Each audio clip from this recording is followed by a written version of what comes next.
If you want something, buy it today.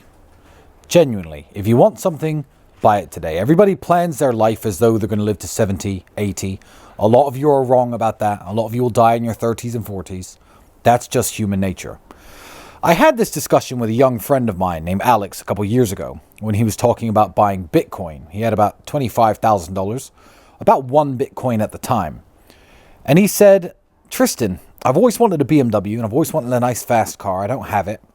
He's the guy who I then bought a Lamborghini, but I digress. Or should I buy a Bitcoin? This was his question. And I said, you know what, Alex? You're 19 years old and you can't get your dick sucked in the back seat of a Bitcoin. And what I meant by that, as vulgar of an example as it was, is that you can buy crypto at your age. Maybe you're watching this and you're 17, 21, 25, and you could save for the future, plan for the future, and think maybe when I'm 35, I'll have all those things I've ever dreamed of. The ideal situation is to do both. Have all the things you've ever dreamed of and buy some cryptocurrency. But essentially nobody cares when you get to 45, 50. If you save your Bitcoin now and you're a billionaire at 50, then you get a Lamborghini, then you get a Bentley and a Rolls Royce and a boat. You're just some 50-year-old man with money. Nobody cares. When you're young, it is impressive. That's why I'm going to have a super yacht before I turn 40. That's why I had an Aston Martin when I was 21 years old. That's why I have a Bugatti when did I get that? 32, 31. I have not just purchased the most expensive lifestyle items in the world, which I massively enjoy, plus are a big show-off factor.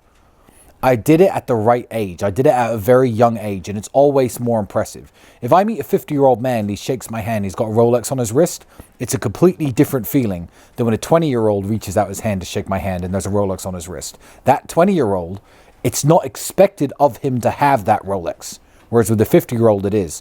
So my financial advice to everybody has always been the same. Spend 50% of your money as though you're going to live 50 more years, and spend 50% of your money as if you're going to live 50 more days. I call it the 50-50-50 rule, because you might live 50 more days and that might be it. And with your dying breath, laying on the side of that road after getting hit by that female driver, you'll be like, I died without ever owning a Rolex or a supercar, but I've got some Bitcoin. Nobody cares.